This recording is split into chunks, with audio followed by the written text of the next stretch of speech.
My name is Shawn Dailey. I'm a physical therapist. I'm the director of Therapeutic Associates in Lake Oswego. I'm also the co-founder of Northwest Golf Performance. I'd say sports orthopedics is my specialty, but I've done a lot of extensive extra training with golf, and I've worked with high-level golfers up to even some touring professionals. Conditioning for golf is different than conditioning for other sports in many ways. When you're playing in a tournament or in an event, it's over 4 days. You have to be able to be both physically and mentally very fit in order to maintain a good, consistent, strong, efficient swing through an entire tournament. If you start to get tired, then your swing's gonna break down, and that's when you start to have mistakes. And mentally, if you're not able to stay focused mentally, then that's how everybody loses it. There's many great examples of that. Since the onset of Tiger Woods into the PGA, now we see a lot of young professionals who are also very good athletes.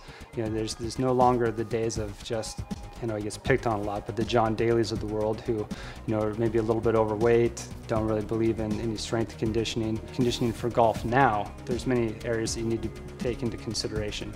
So endurance is one, strength is one, speed is one, and you have to be able to control that and use all of those components consistently to make an efficient, strong swing. My reaction to Dan and the Dan plan when I first met Dan, honestly, I didn't think he had a shot in hell. But there's always, you always want to root for the underdog, and I could tell that he was serious. This wasn't something that he wanted some attention for or wanted. This was something that he had made some very serious life commitments to doing, and so I was going to give him a chance. And I told him up front that honestly, this is going to take some of my time, and I'm not getting paid for this. So I'll give you the effort, and if I don't see you giving it 110%, if I don't see you working hard every time and progressing, then I'm gonna cut you. So right away, we made it very clear that if he wasn't going to work, he was done. And he worked hard. He's worked hard from the beginning. When comparing Dan physically to some of the other, especially elite or professional golfers who I've worked with who have basically spent their whole life golfing, Dan has some advantages and disadvantages. Some of the advantages are he's basically a blank slate physically.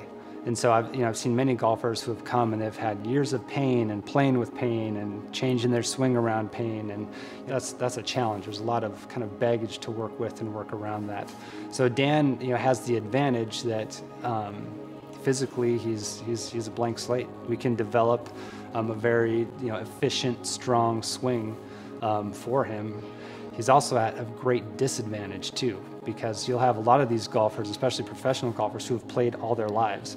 So they have physically been training as their body is developing. So we developed Dan's program based on a lot of the concepts and ideologies around the Titleist Performance Institute. So looking at really trying to create an efficient swing. And so when you're doing that, you're basically working from the ground up. So a lot of his, at least like the strength and power exercises, revolve around his legs, his glutes, his core. Far too often when golfers take up exercise and if I work out, I'm gonna get stronger and be able to hit it further, they go right to their upper body, and then that develops all kinds of swing faults and impairments that can really negatively affect the game. So some of the touring pros right now that would have maybe a similar build to Dan would include, I'd say probably the most well-known right now is Rory, McIlroy, because they're about the same height. They're both pretty thin. They're not the big Dustin Johnsons that are really tall, strong, big people. And so I think that's a good person for Dan to try to work towards his swing. What do I think Dan's chances are to play in a tour event? Honestly, they're very low. It's a tough sport physically and mentally.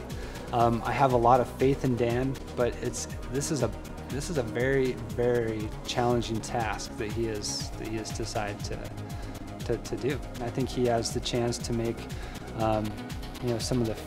maybe some of the future tours events, but again, I've seen some really good golfers who've played their whole lives who have not been able to, you know, even do well in some of the Futures tours. So he's got a lot going against him. It's kind of fun to see, is this going to work out or not?